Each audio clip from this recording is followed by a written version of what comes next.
Hello. Thank you for clicking on this video. I live in a small beach town in the north of Spain in Basque Country, and it's so beautiful here. And I'm working as an au pair, so I take care of a little girl and live with a family. And right now I'm on break, but even when I'm not on break, I finish for the day at 3 p.m. So I have a lot of free time because the sun doesn't go down until 10, so it feels like I have like full day still. I don't know, I just have so much time to go out. I don't have a lot of money, so I can't do a lot of things like that require money, but there's so many beautiful, like behind me, there's so many beautiful bodies of water, and there's mountains, and there's so much to explore. And really, I've just been literally, like, I was journaling about this the other day, been bringing my hobbies to various bodies of water and sitting and doing my various things. And it's really, really nice. This is the life that I dreamed of and I worked really hard for. In the final hour of my senior year of college, I found out about this program through my friend where you could teach English in Spain. So I applied to the program, got in, got my placement, and I went to Mallorca, which is in the Balearic Islands, off the coast of Barcelona. So gorgeous. Just think of like Mediterranean Sea, like rocks, jumping from the rocks, mountains. It's a little deserty. It kind of reminds me of California sometimes with the palm trees. And I was living in Palma, which is the main city. And beautiful. All of Spain, just beautiful. Beautiful is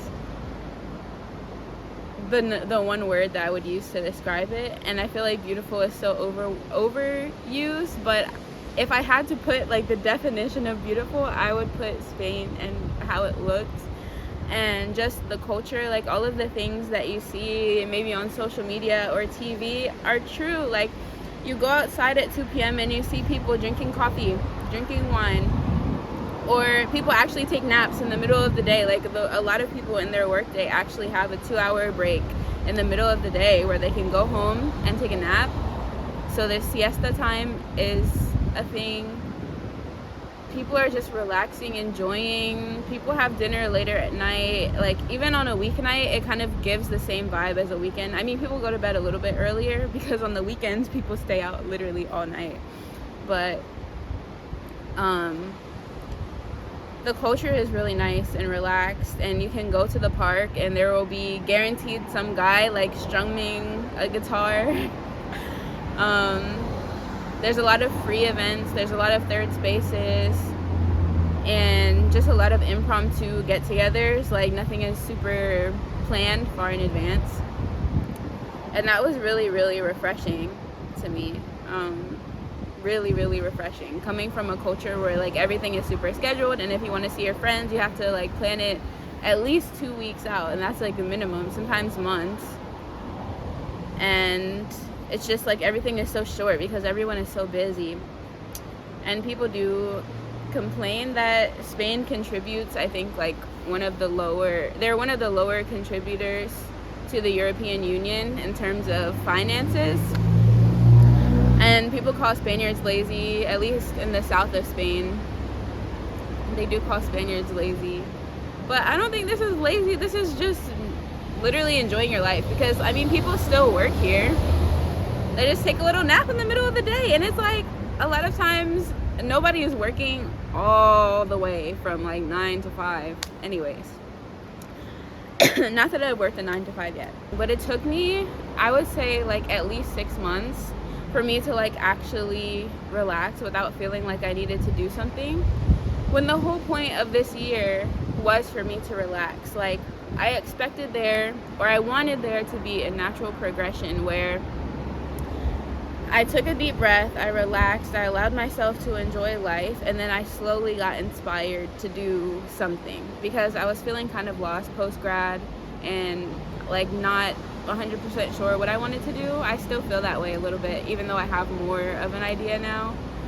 But I was just putting so much pressure on myself to get to that point of inspiration, and literally putting pressure on yourself is the opposite of inspiration. So I wish I hadn't done that, but either way, my time here in Spain is almost up. I'm going home 1 month from today, actually, and I feel like I just now started to relax guilt-free. I mean, even last week, I think there was a day where I slept for the whole day and I felt guilty about that. And so just the process of trying to relax has been a thing and a journey in itself. But I'm really grateful that I had this time to live abroad, to enjoy my life. When I was working as a teacher, I had a lot of free time. Like, I finished work every day at 12:30. And on Fridays I finished at 2, but still, like, and I only worked from Tuesday to Friday, so I had 3-day weekends. I just have had a lot of time to sit and ponder, and I met some really great people in Mallorca who I don't talk to anymore.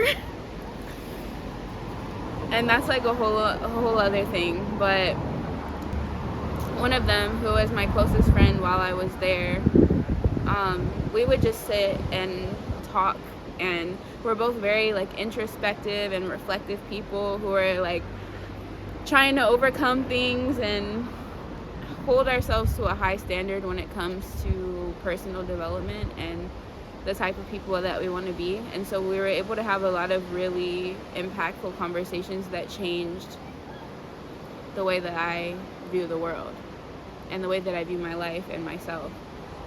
And I think that's been the richest part, like the wealthiest part of my journey so far has been that.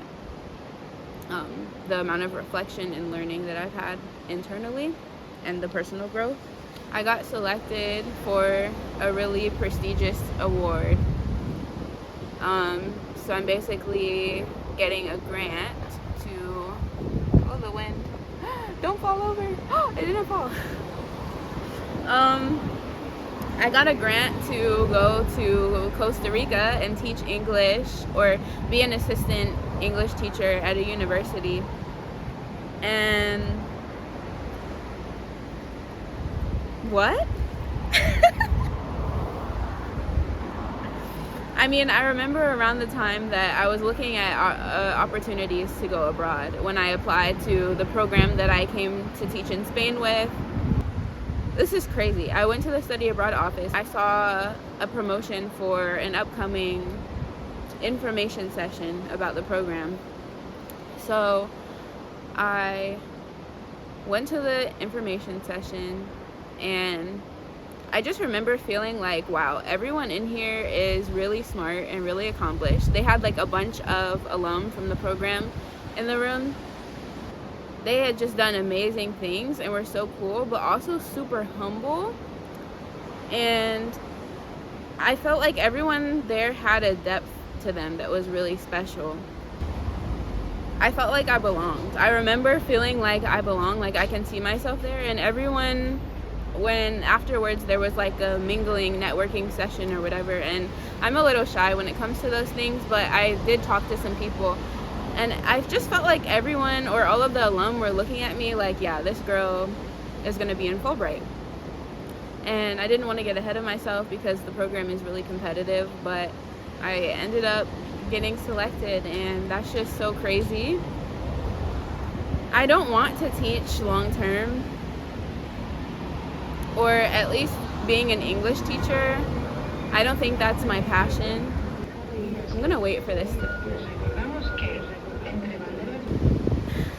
I think I was saying that when you do something that you're super passionate about and that is your actual calling, you put a lot of energy into it, but because it's so exciting and thrilling for you, it doesn't really like feel like you're exerting as much energy as you are. But when I teach, I definitely do feel drained at the end of the day. I do feel satisfied. Like when I was leaving work every day, I would feel happy, or I would be smiling or laughing about something that happened. But yeah, I just feel like my mission is elsewhere. But I'm stuck between not knowing what it is or knowing what it is and being too scared to go after it, or just having hesitation. I don't think that I will ever regret deciding to come to Spain, but it has definitely taken me out of work mode and out of hustle mode. And everyone says that when you're young, that's when you should be in hustle mode, because that's when you have the energy to hustle. But shoot, I didn't have the energy for anything. Maybe I'll come back recharged and revitalized. Like, I don't know how I will feel when I return back to the States and I have to work longer hours, but I think I'll be okay, even though I'm uncertain exactly where I want to go.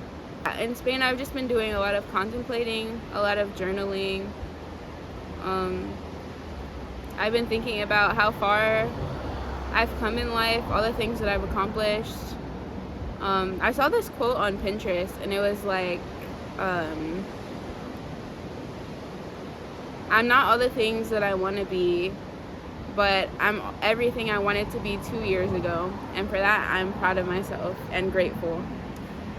I think I added on to that, but it was something like that. And I'm like, oh my gosh, because actually 2 years ago, I wrote down in my journal, one of my mentors told me to write down in my journal all of the things I wanted to accomplish in life, like all of my goals.